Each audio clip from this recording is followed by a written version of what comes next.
Hello guys, എന്തൊക്കെയുണ്ട് വിശേഷം? Christmas ഇങ്ങ് അടുത്തല്ലേ? എത്ര പെട്ടെന്നല്ലേ 25 ദിവസം കഴിഞ്ഞത്. ഞാൻ ഇന്ന് രാവിലെ തന്നെ എഴുന്നേറ്റ് വന്നത് ഒരു ഹാപ്പി മൂഡിൽ തന്നെയാണ്. കാരണം പുറത്ത് നല്ല രീതിയിൽ വെയിൽ വന്നപ്പോഴത്തേക്കും എനിക്ക് ഭയങ്കര സന്തോഷമായി. വെയിലൊക്കെ അടിക്കുമ്പോൾ എൻ്റെ പ്ലാന്റ്സിനെ കാണാൻ എന്ത് രസമാണല്ലേ. 5 പ്ലാന്റ്സ് ഇരുന്ന സ്ഥലമായി, ഇപ്പോൾ 3 മാത്രമേ ഉള്ളൂ. ഇന്നത്തെ ദിവസം അങ്ങനെ വലിയ കാര്യമായിട്ടൊന്നും വ്ളോഗിങ് ഒന്നും ഇല്ല കേട്ടോ. ചെറിയ രീതിയിലൊരു വ്ളോഗിങ് മാത്രമേ ഉള്ളൂ. അപ്പം നമുക്ക് പെട്ടെന്ന് തന്നെ അങ്ങോട്ട് ഇൻട്രോയിൽ കിടന്നാലോ? അപ്പോൾ welcome to daily diaries of J and S.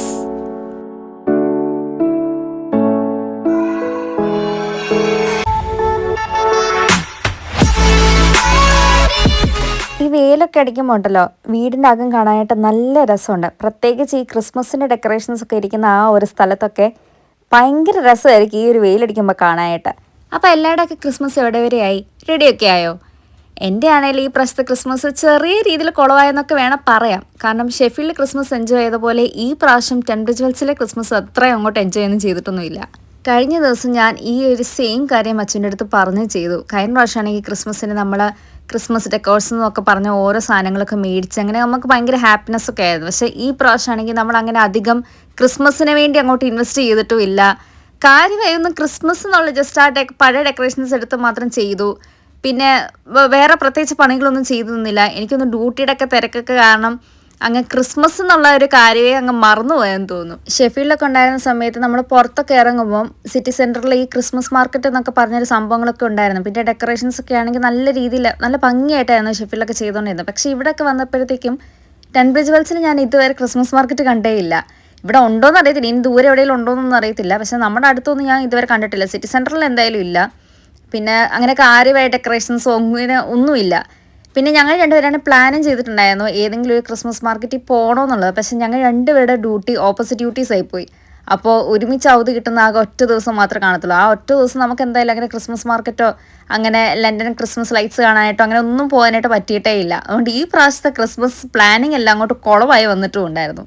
അതൊക്കെ അവിടെ നിൽക്കട്ടെ. അപ്പോൾ ഇന്ന് എന്തായാലും ഒരു ലഞ്ച് പ്രിപ്പറേഷനൊക്കെ ഉണ്ട് കേട്ടോ. കഴിഞ്ഞ ദിവസം എനിക്ക് ഡ്യൂട്ടി ഉണ്ടായിരുന്ന സമയത്ത് അച്ചുവായിരുന്നു ഊബർ ഈറ്റ്സിൽ നിന്ന് ഗ്രോസറി ഷോപ്പിംഗ് ചെയ്തത്. അപ്പോൾ അച്ചുവിടെ അടുത്ത് ഞാൻ പറഞ്ഞിട്ടുണ്ടായിരുന്നു ഗ്രീൻ ബീൻസ് മേടിക്കണം എന്നുള്ളത്. പക്ഷേ ഗ്രീൻ ബീൻസ് ഓർഡർ ചെയ്തപ്പം അവർ ഞങ്ങൾക്ക് റീപ്ലേസ്മെൻ്റ് ആയിട്ട് തന്നായിരുന്നു ഈ ഒരു ബ്രോക്കലി യൂഷ്വലി ഞങ്ങൾ വീട്ടിൽ മേടിക്കാത്ത ഒരു സാധനമാണ്. കാരണം ഞങ്ങൾ രണ്ടുപേർക്ക് പൊതുവെ ഇഷ്ടമില്ലാത്തൊരു സാധനമാണ്. പക്ഷേ അങ്ങനെ അവർ തന്നതുകൊണ്ട് നമുക്ക് എന്തായാലും ഇത് വേസ്റ്റ് ചെയ്യാൻ പറ്റത്തില്ലല്ലോ. അപ്പോൾ ഞാൻ ഓർത്ത് പിന്നെ ബ്രോക്കലി വെച്ചിട്ട് ഇന്ന് വന്നിട്ട് തോരൻ വെച്ചാലോ എന്ന്. എനിക്ക് സത്യമായിട്ട് അറിയത്തില്ല കേട്ടോ ബ്രോക്കലി വെച്ച് എങ്ങനെ തോരൻ വെക്കുന്നതെന്ന്. അപ്പം ഞാൻ ആദ്യമായിട്ടായിരുന്നു ഇത് വെക്കുന്നത്. എൻ്റെ വീട്ടിലാണെങ്കിൽ പോലും മേടിക്കാത്തൊരു സാധനമാണ്. എൻ്റെ വീട്ടിലെ പൊതുവെ ഈ ക്യാബേജും ബ്രോക്കലിയൊന്നും കാണത്തേ ഇല്ലാത്ത സാധനം. അതുകൊണ്ട് ആ 2 സാധനങ്ങളും എനിക്ക് ഇഷ്ടമേ അല്ലാത്തതാണ്. പക്ഷേ ഇവിടെ ഇപ്പം ബ്രോക്കലി ഇങ്ങനെ വന്നതുകൊണ്ട് നമുക്കത് വേസ്റ്റ് ചെയ്യാൻ പറ്റാത്തൊരു ഓപ്ഷനും കൂടെ ആയതുകൊണ്ട് ഞാൻ ഓർത്ത് തന്നാൽ പിന്നെ രണ്ടും കൽപ്പിച്ച് അതിനൊരു തോരനാക്കാവുന്നുള്ളത്. എന്തായാലും ബ്രോക്കലി തന്നെയായിട്ടല്ല തോരൻ വെച്ചത്. ബ്രോക്കലിയുടെ അടുത്ത് ഞാൻ 2 മുട്ടയും പൊട്ടിച്ചിട്ടിട്ടുണ്ടായിരുന്നു. അങ്ങനെ അത് മിക്സ് ചെയ്തിട്ട് ഒരു തോരനാണ് ഉണ്ടാക്കിയത്. പക്ഷേ ഇത് ടേസ്റ്റ് നല്ല അടിപൊളി ടേസ്റ്റാണ് കേട്ടോ. ഇത് അച്ചുവിന് ഭയങ്കരമായിട്ട് ഇഷ്ടപ്പെട്ടു. അച്ചു പറഞ്ഞും ചെയ്തു ഇനി നമുക്കിത് ഇടയ്ക്കിടയ്ക്ക് മേടിച്ച് അങ്ങനെ കഴിക്കണമെന്നുള്ളത്. പക്ഷേ അത് ക്ലീൻ ചെയ്തെടുക്കാൻ പറ്റിയ പാടെ എനിക്ക് അറിയത്തില്ലായിരുന്നു. ചിലപ്പോൾ ഞാൻ വെട്ടിയതിൻ്റെ പ്രശ്നമായിരിക്കും. ഞാൻ കുറച്ച് സമയമൊക്കെ എടുത്തായിരുന്നു അതൊന്ന് വെട്ടിയത്. അങ്ങനെ ഒരു സൈഡിൽ തോരനൊക്കെ സെറ്റായി. ഇനി അടുത്ത സൈഡിൽ ഞാൻ മീൻ കറിയും മോരും സെറ്റായിക്കൊണ്ടിരിക്കുകയാണ്. മീൻ കറി ഞാൻ കഴിഞ്ഞ ദിവസം കാണിച്ചല്ലോ, ഗ്രോസറി ഷോപ്പിംഗ് ചെയ്ത സമയത്ത് ഒരു മത്തി മേടിച്ചിട്ടുണ്ടായിരുന്നു. അപ്പോൾ അത് വെച്ചിട്ടാണ് നമ്മൾ ഈ പ്രാവശ്യം മീൻ കറിയൊക്കെ വെച്ചത്. പിന്നെ അത് കഴിഞ്ഞ് ഞാൻ മേടിച്ച തൈര് വെച്ചിട്ട് ഞാൻ മോരൊക്കെ കാച്ചിട്ടുണ്ട്. ഞാൻ ശരിക്കും പറഞ്ഞാൽ മോരല്ലായിരുന്നു ഇന്ന് കാച്ചാനിരുന്നത്. ഞാൻ ഓർത്ത് സാമ്പാർ പൊടി മേടിച്ചിട്ട് സാമ്പാർ ഉണ്ടാക്കണം എന്നുള്ള രീതിയിലായിരുന്നു. പക്ഷെ നമ്മൾ കേരള സ്റ്റോറിൽ പോയപ്പോൾ അവിടെ സാമ്പാർ പൊടി കണ്ടില്ല. നമ്മൾ മേടിക്കുന്ന ബ്രാൻഡിൻ്റെ സാമ്പാർ പൊടി കണ്ടില്ല. അതുകൊണ്ട് എനിക്ക് സാമ്പാർ വെക്കാനായിട്ട് പറ്റിയില്ല. അതുകൊണ്ടാണ് ഞാൻ ഇന്ന് മോര് കാച്ചിയത്. കുക്കിങ്ങിൻ്റെ എനിക്ക് കാര്യമായിട്ട് അങ്ങനെ വ്ളോഗൊന്നും എടുക്കാനായിട്ട് പറ്റിയില്ല കേട്ടോ. കാരണം വ്ളോഗ് എടുക്കുന്ന ആ ഫോൺ ആ ടൈമിലൊന്ന് ചത്തൊന്ന് പോയി. അപ്പോൾ എനിക്ക് ചാർജ് വെക്കേണ്ടി വന്നു. അതുകൊണ്ട് എനിക്ക് അങ്ങനെ വീഡിയോസൊന്നും അങ്ങനെ കാര്യമായി ഷൂട്ട് ചെയ്യാൻ പറ്റിയില്ല. അതുകൊണ്ടാണ് ഞാൻ ആദ്യം എടുത്തു പറഞ്ഞത് നമുക്ക് കാര്യമായിട്ട് ഇന്ന് വലിയ വ്ളോഗിങ് ഒന്നും ഇല്ല, ചെറിയ രീതിയിൽ മാത്രമേ വ്ളോഗിങ് ഉള്ളൂ എന്നുള്ളത്. ഇനിയിപ്പോൾ കറികളും തോരനും അങ്ങനത്തെ എല്ലാ കാര്യങ്ങളും സെറ്റായി. ഇനിയിപ്പോൾ ചോറ് മാത്രമേ ഉള്ളൂ ഇനി വെക്കാനായിട്ടുള്ളത്. ഈ എല്ലാ കാര്യങ്ങളും സെറ്റായി കഴിഞ്ഞിട്ടുള്ളൊരു സാറ്റിസ്ഫാക്ഷൻ ലെവലുണ്ടല്ലോ, അത് വേറൊരു ലെവലാണ്. കാരണം എനിക്കത് പലപ്പോഴും തോന്നിയിട്ടുണ്ട്. നമ്മളെല്ലാ കൂട്ടാനും കറികളും ഒക്കെ സെറ്റാക്കി കഴിഞ്ഞാൽ നമ്മൾ ഡ്യൂട്ടിക്ക് പോയി വന്നൊക്കെ കഴിഞ്ഞ് ഈ കാര്യങ്ങളെല്ലാം നമുക്ക് അന്നേരം ചൂടാക്കി കഴിച്ചാൽ മതിയല്ലോ. അപ്പോൾ എന്തൊരു ആശ്വാസമായിരിക്കും നമുക്ക് കിട്ടുന്നത്. ഹോംലി ഫുഡ് കഴിക്കുന്ന ഒരു ഫീലില്ലേ, അതൊരു വേറെ ലെവലല്ലേ.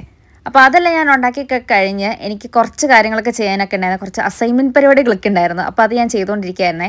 ആ ടൈമിൽ നല്ല രീതിയിൽ പുറത്തുനിന്ന് വെയിലൊക്കെ അടിച്ച് കാണാൻ എന്ത് രസമെന്ന്. എനിക്ക് സത്യം പറഞ്ഞാൽ എന്നെ പ്രലോഭിപ്പിച്ചുകൊണ്ടിരിക്കുകയെന്നൊന്ന് പുറത്തോട്ട് ഇറങ്ങാന്നുള്ളത്. പക്ഷെ ഞാൻ പുറത്തോട്ട് ഇറങ്ങിയില്ല ഗൈസ്. കാരണം എനിക്ക് ചെയ്തു തീർക്കാൻ കുറച്ച് പണികളൊക്കെ ഉള്ളതുകൊണ്ട് ഇന്ന് എന്തായാലും വീട്ടിൽ തന്നെ കുത്തിയിരിക്കാമെന്ന് വെച്ചു. അങ്ങനെ പതുക്കെ ലഞ്ച് ടൈമൊക്കെ ആയി. അപ്പോൾ ലഞ്ചൊക്കെ ഞങ്ങൾ കഴിച്ചു. അപ്പോൾ ഇതായിരുന്നു ഞങ്ങളുടെ ലഞ്ച്. എന്നിട്ട് പിന്നെ സന്ധ്യയൊക്കെ ആയി. അപ്പോഴത്തേക്ക് ഇവിടെ ഇപ്പോൾ നേരത്തെ സന്ധ്യ ആവും കേട്ടോ. ഇവിടെ ഒരു 4 മണിയൊക്കെ ആകുമ്പോഴത്തേക്ക് ഏകദേശം ഇരുട്ടാനൊക്കെ ആവും. ആ ഒരു ടൈമൊക്കെ ആകുമ്പോഴത്തേക്ക് ഞാൻ കർട്ടൻസൊക്കെ അടയ്ക്കും. എന്നിട്ട് അച്ഛന് ഇന്ന് നൈറ്റ് ഉണ്ട്. അപ്പോൾ അച്ഛന് നൈറ്റിന് പോകുന്നതിന് മുന്നേ അച്ഛൻ്റെ അടുത്ത് പറഞ്ഞു ഒരു കോഫിയൊക്കെ ഉണ്ടാക്കി തരാമോ എന്നുള്ളത്. അങ്ങനെ ഞാൻ കോഫി ഉണ്ടാക്കാനായിട്ട് പോവാണ്. ഇവിടെ തൊട്ട് പിന്നെ അങ്ങോട്ട് ബാക്കി കാര്യമായിട്ടൊന്നും നടക്കാത്തതുകൊണ്ട് എനിക്ക് വ്ളോഗ് ഷൂട്ടിംഗ് ഒന്നും ചെയ്യാനായിട്ട് പറ്റുകയില്ല. അപ്പം ഞാൻ ഇന്നത്തെ ഒരു കുഞ്ഞു വ്ളോഗ് ഇവിടെ എൻഡ് ചെയ്യാനായിട്ട് പോവാണ്. അപ്പം നാളെ ക്രിസ്മസ് ആയതുകൊണ്ട് നമുക്ക് ക്രിസ്മസ് വ്ളോഗ് കാണുന്നതായിരിക്കും. അതായിരിക്കും നമ്മുടെ 25 ഡേയ്സ് ഓഫ് ചാലഞ്ചിലെ ലാസ്റ്റ് വ്ളോഗ് വരാനായിട്ട് പോകുന്നത്. അപ്പം നാളത്തെ വ്ളോഗ് വരുന്നവരെ till then this is daily diaries of ജയാൻഡസ് സൈനിങ് ഓഫ്. ബൈ.